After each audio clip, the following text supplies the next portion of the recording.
Hey, howdy folks, Rampage here, and we're here to talk about Raw for August 15th, 2016, the go-home show before SummerSlam. Okay, folks, let's take a look at the show.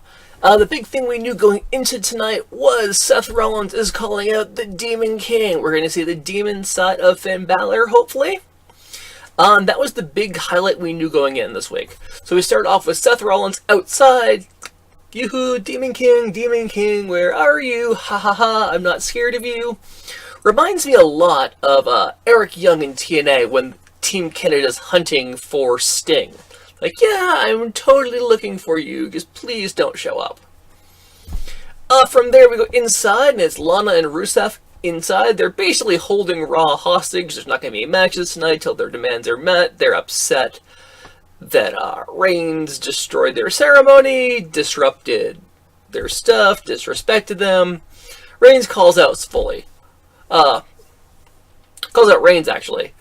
But at that point, Mick Foley shows up. Rusev keeps ranting at Foley, calls out Steph. Steph shows up, at which point Roman Reigns does eventually show up as well. They trade insults back and forth. And they wind up booking a match or Foley books Rusev versus Reigns tonight over Lana's honor. I'm not sure how this all works out. It's not WCW. It's not Lana's honor on a pole match, but we got a match. From there, we have Sami Zayn taking on Sheamus. I thought this was a good back and forth match. I think Sheamus works a lot better when he's got someone smaller who can sort of bump more for him. He looks more intimidating. Zayn's always amazing in the ring. I always enjoy watching him fly. In the end, Cesaro's on commentary. He also comes down at the ringside, distracts Sheamus. Sheamus is in the corner looking away from the ring, looking at Cesaro. And Sami Zayn hits the haluva kick to the back of his head and basically puts him out for the 1-2-3. Zayn gets the win, and we actually set up for a best-of-7 series between Cesaro and Sheamus that'll kick off at SummerSlam. In general, I'm fine with the whole best of whatever series. Sheamus and Cesaro would not be the ones I'd choose to put that around. I don't know how many different styles of match they can have. They have intense, brawls. I get that, but Booker T and He Who Shall Not Be Named, Chris Benoit, had a killer best-of-7 series. Actually, I don't know if there's been a best-of-7 series since then. But, I don't know, they got a lot of hype to live up to there, and we'll see what that means. Also, Sami Zayn kicking Sheamus in the back of the head, a little out of character for me. But overall, it was still a fun match, and I enjoyed it. We get our first Gallows and Anderson promo. My god, the number of ball jokes they can squeeze into a Doctor sketch is absolutely amazing. I can't recap it. It's glorious. Go see it. Go look it up. It's going to be on YouTube. Look up Ring Post-itis. It's amazing. From there, the New Day defeats the Dudley Boys. Once again, it's Devon and Bubba Ray. Miscommunication. They clothesline. They collide. New Day gets the win. Second week in a row this has happened, so I'm not sure what's going on with the Dudley Boys. This is a little bit weird to me, and don't seem to be following up on it yet, so we'll have to see what that means. From there, we have Nia Jax taking on Rachel Levy, who I now know is also known as Delilah Doom. Little blue-haired pixie who essentially got crushed by Nia Jax. She took a really, sick bump. Nia had her sitting on top of sat her on the top rope. And essentially just did the shove, and she basically backflipped off there, hit the apron into the outside. Pretty, gnarly bump. After that, Nia seemed to take her out with a new finisher. She picked her up like a fireman's carry, and then into a power slam, which I thought was pretty cool. It's the sit-out power slam into the pinfall, so I like it being sort of a strength-based momentum move. I think that's better than the leg drop for her, so that was cool. From there, we have Heyman comes out with Brock Lesnar, here to cut a promo. And Heyman gets, just barely 2 words out, and Heath Slater shows up. And I love this because Paul Heyman's like, are you crazy? Who put you up to this? Like, why on earth are you out here? And Heath basically is like, you know, I'm here to earn my spot on Raw, I'm here to do whatever it takes, and they tell me that what I need to do is I need to take out Brock Lesnar. And Heyman essentially laughs him off, Brock laughs him off, they turn back to the camera, Heyman's like, frame this shot right here, and this is what we're going to do. He starts cutting his promo, and Heath interrupts him again. To which point he gets up on the apron, he sort of gets into the ring. He's like, you know, I've got kids to feed, I gotta do this, I gotta do that. And Brock grabs him and like, let's talk about your kids. I don't give a shit about your kids. Basically then, takes Heath Slater to Suplex City. You knew that was coming. We all knew that was coming, but I love the edgier version of Heath Slater here. Heyman does cut his promos, setting up for the match. It's basically saying that Orton doesn't have a chance and Brock's going to dominate him. I'm digging it. I really can't wait to see this match. I think the entire story of that match should be wonderful. It's Randy Orton. Can he survive long enough to hit the RKO? The RKO is the kryptonite to Brock Lesnar's doomsday, but we need to wait and see what happens here. From there, we have Big Cass taking on Kevin Owens. There's a promo earlier that set this up with Jericho and Owens backstage being told they have a one-on-one match, and Jericho's like, no. It's never one-on-one. I've got his back. He's got my back. We've got this. It's never one-on-one. And Big Cass better watch out, or else he's going to get it. And they actually get what? It. Only Jericho could make it a catchphrase. It's wonderful. I'm digging the interactions between Kevin Owens and Jericho. Like, I feel like they push each other and they both get better and better on screen together. I enjoyed this match. It started off with a lot of sort of Cass with the upper hand to start. Owens gets the upper hand a little bit later on. One of my favorite spots is Owens goes for a cannonball, but Cass reaches up, pulls himself up on the ropes, and these big boots Owens on the way in.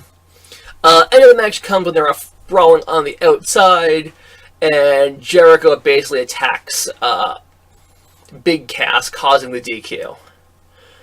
I'm digging it. I really can't wait to see what happens at SummerSlam. I'm digging Enzo Amore and Big Cass on Raw. They're getting the push they deserve. They're already in there with Jericho and Owens, or Jericho.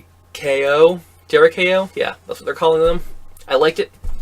Then we have Roman Reigns backstage being interviewed about his match, at which point he gets jumped and he basically gets the crap kicked out of him by Rusev.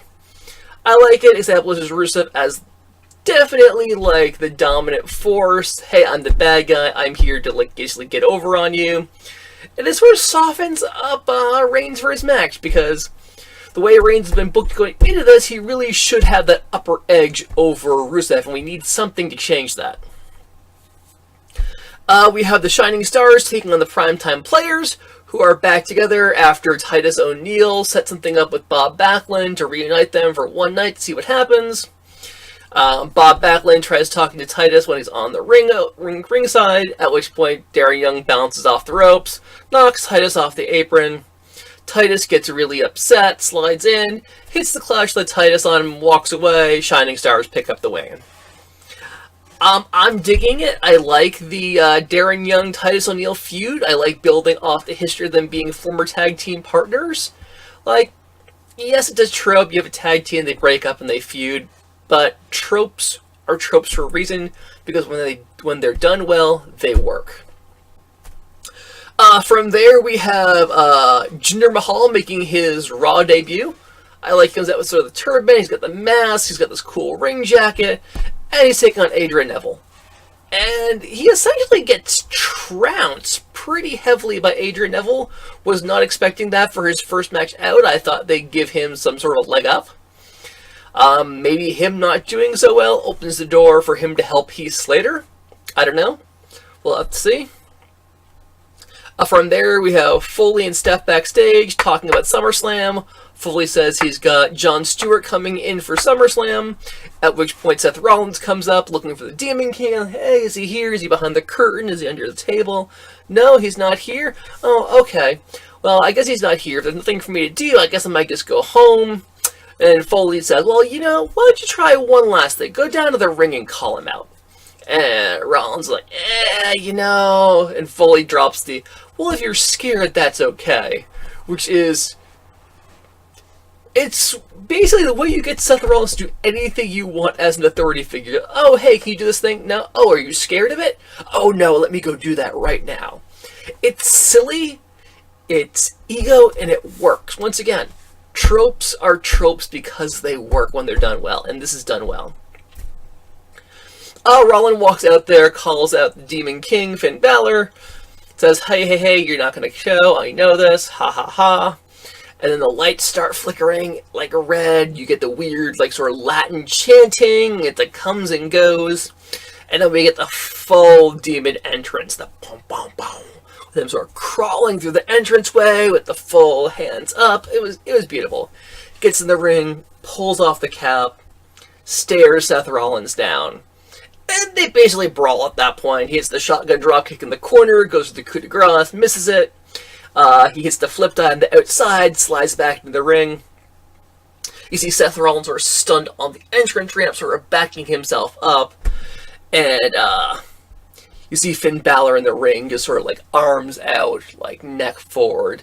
Just a really glorious thing to watch him there. I liked it.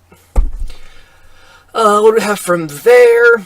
We have Gallows and Anderson defeat the Golden Truth, the Magic Killer. The presumption being they're probably going to do something hideous to Golden Truth after the match. But the New Day shows up and attacks them. They have, Kofi Kingston has Carl Anderson down, legs spread. Xavier Woods comes in with Francesca for what I can only assume would inflict trombonitis. Trademark. Hashtag. But Luke Gallows pulls him out for the save. I like it. It sets up the match well. I'm excited to see the New Day versus the Club for the tag titles. I think the Club's going to win in the end, but I've really enjoyed the build up to this. Backstage, we then have Charlotte talking to Dana Brooke, basically running her down for losing and not being there, not having her back, not living up to Charlotte's potential. And basically says, I'm going to call Stephanie McMahon and basically replace you. Then Charlotte comes out. She faces Alicia Fox with Sasha Banks on commentary. In a fairly quick match, Charlotte does dispatch Alicia Fox with natural selection. Alicia Fox, who does have new ring gear now that she's no longer part of Team Bella. I was sort of digging the new look for her. Post-match, Charlotte basically calls down Sasha Banks. Sasha slides into the ring, at which point Dana Brooke shows up. As a distraction, Charlotte hits her with a forearm shot to the back of the knee. Super cheap shot, super Ric Flair move, and it works wonderfully. And she basically locks on the figure 4, bridges it into the figure 8, and you got Sasha Banks tapping out in the ring. I like it. It's simple. It gains heat. And now that we've basically got Sasha Banks going into SummerSlam with a bad wheel. I like it. I like her having a weakness that she's going to have to overcome if she's going to retain her title versus Charlotte. From there, we have our main event. We have Roman Reigns taking on Rusev. Starts off with Roman Reigns in pretty firm control early on. We go to our commercial break and we come back and we learn that Rusev has started attacking the left arm of Roman Reigns, the non-tattooed arm. Basically ran it into the ring post. And spends the rest of the match pretty heavily focusing on that. And he manages to counter a lot of moves you wouldn't expect. He actually counters a Superman punch by, like, bull rushing Roman Reigns in midair. A bunch of really cool things. Reigns doesn't quite have the mobility, doesn't have the strength. In the end, he does catch Rusev with the spear for the 1-2-3 count. And we see him victorious and Rusev and Lana upset as they go up the entranceway as the show leaves. Getting into SummerSlam. So I'm guessing because Lana's honor was at stake, that Roman Reigns now owns Lana's honor? I don't know, we'll see. But they will fight again at SummerSlam for the US title. Be interesting to see how that goes. So that's the review of Raw. We'll be back tomorrow with a review on SmackDown. Any questions or suggestions, leave them in the comments down below.